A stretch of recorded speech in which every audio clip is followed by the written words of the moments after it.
Sabnam Chapagai, Prayesh Pradhan and Sabal Shrestha from Team Valiant Sports. We would like to start our presentation first with the introduction. Introduction of the company. Valiant. The meaning of Valiant itself defines what our company is. It is brave, fearless and courageous. The mission of our company is to provide quality goods. We do not compromise on quality. Foils was the previously that is successively good in the market. That is why we have increased in our market share. Then after we introduce our new product, that is archery. Archery is a product. It is a sport basically that is used by using a bow to propel an arrow. It is connected with the act of braveness. It has no boundaries, meaning people of all age group can play this sport who have the physical capabilities. Next is our company structure.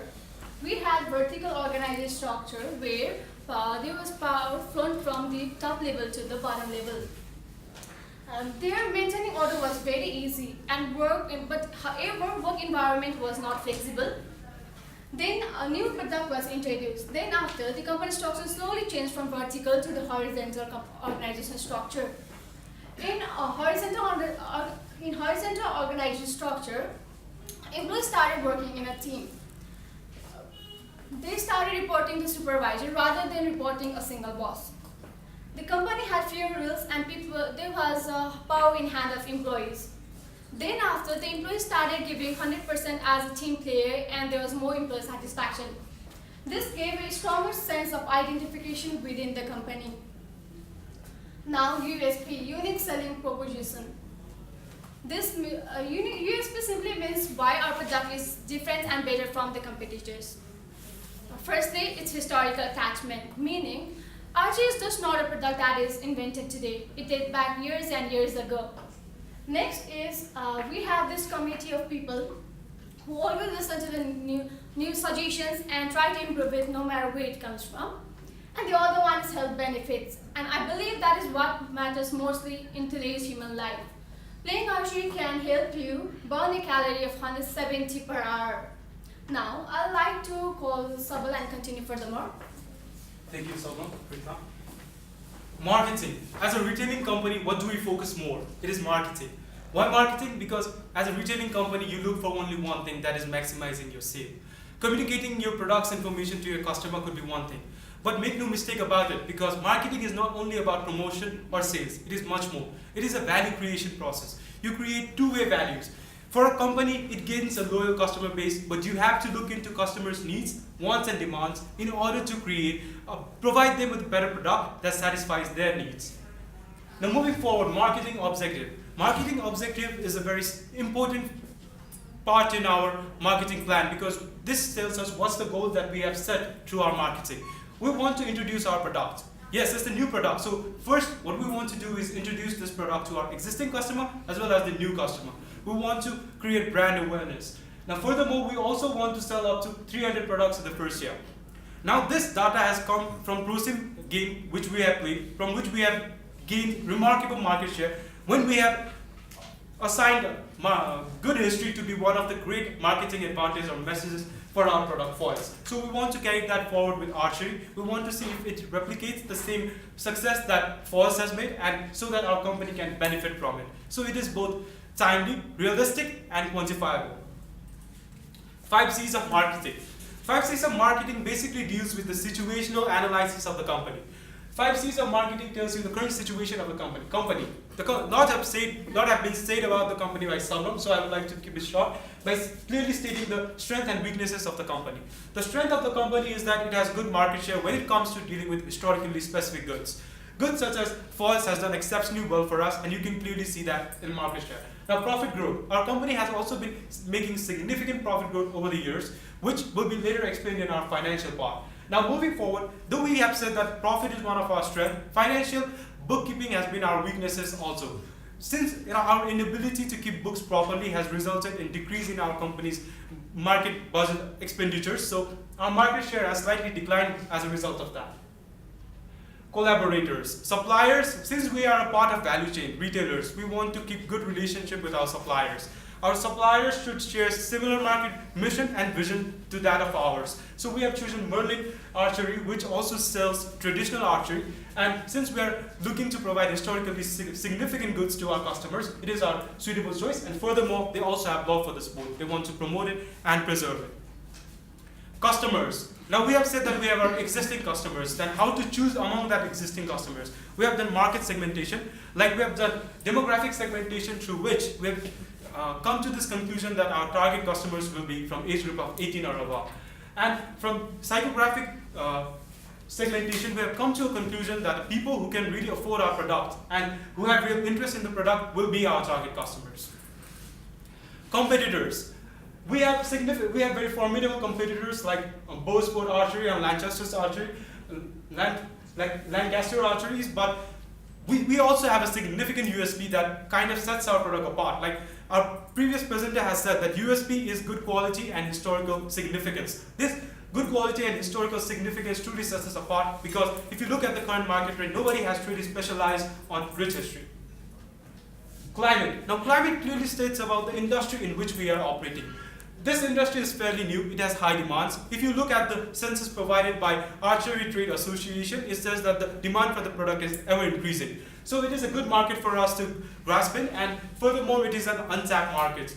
No company has, like I said, clearly specialized into traditional archery material for their business, so it could be a very profitable business if we approach it. Now, threats.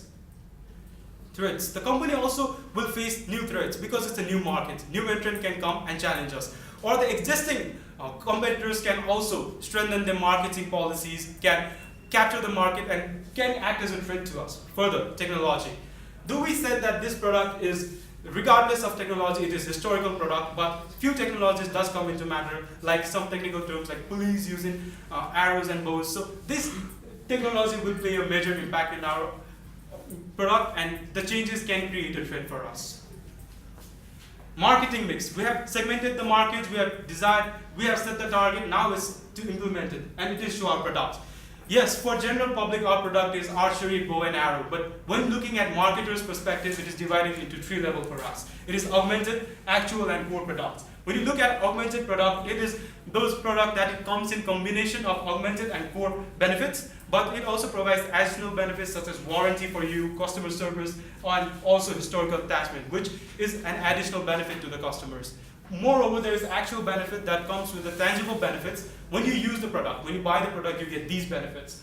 There is also core product benefit, like what do you use that product generally for? It's for sporting, so sporting purposes are core product. Promotion. Now, the main part of marketing comes here. It is the promotion of our product. What do we use when we're promoting? We use promotion mix, but we want to send message to our customer in an integrated manner. We want to send clear, consistent, and unified messages to our customers, which is done by integrated marketing strategy. We also want to use promotion mix as advertising, because in the growth and introductory phase of our product, advertising plays a very crucial role. It gives us mass audience, it gives us brand awareness and recognition. So we want to use advertising. We could use televisions, we could use social medias, and many sources of advertising. Furthermore, the advertising are briefly divided into three parts that are product advertising, interactive advertising, and internet advertising. Product advertising deals with the benefits of the product. Interactive is creating an interactive catalog in the internet, and through internet advertising, it is very relevant nowadays. People are mostly inclined to using internet as the advertising source. We can see, not only to inform the customers about our product, but we can also know about their preferences. Like if they visit our websites, they can click into certain parts, they can search for certain words, and we can know what they really want. What are the main preferences of the customers? Now, personal selling. Though advertising could look good for gathering mass awareness, but what really seals the deal is personal selling. It closes the deal. It seals the deal. It maintains good customer relationship. It ensures that the product is sold. Now, pricing. For a marketer, pricing is very tricky because apart from all marketing mix, this is the only revenue generating part. So we have to really put into consideration the cost factors and determine the pricing. It is very hard for us to pinpoint actual amounts, since the price amount ranges from 600 pounds to 1,000 depending on the type of bow and arrow you buy. But we have basically assigned the product to be a prestige pricing at primary level because it is a very distinct product. It is a significant product and it provides prestige by its use. So we want to use prestige pricing. But there can be cases when our suppliers pinpoint and tell us the exact amount to which we are supposed to sell our product. In that case, we will be using reference pricing. Now please, we will be selling our product through various outlets in different parts of Nepal, mostly in department stores such as city center and civil mall, where there is huge gathering of youths and other people interested towards these products. Now distribution, like I said, we are a part of supply chain. We provide goods to our retailers. So we have to maintain a clear retailing opinion about this. We want to create a corporate chain stores. The benefit of corporate chain store is you can achieve economies of scale because you can buy product at a relatively cheaper price. And furthermore, we also want to use non-store retailing. Now retailing has evolved much more. It does not have to be a physical appearance of a shop with bricks. You can use direct marketing like we are planning to use, like telemarketing and direct mail, which has been which will, I think, be very helpful for us because it will also reduce our cost, also help us target maximum customers. Now, electronic retailing. Electronic retailing is very helpful for our company. It's basically selling on internet, like use of social media. Now, retail strategy. We have used exclusive distribution because, like I said, it's a very special product. We want to create a different outlet that oversees all the distribution of this product and ensure that this product is properly provided. Now I would like to call forward Prayas to explain the financial aspect. Good morning, everyone. Now I will be talking about the financial health of Valiant Sports. Here, first of all, I will be talking about the liquidity. Liquidity ratio shows the capacity of company to pay back its current obligation. Here, under the current assets, we have 3,70,049 pound of cash, 85,601 pound of receivable, and 2,28,482 pound of inventory. Whereas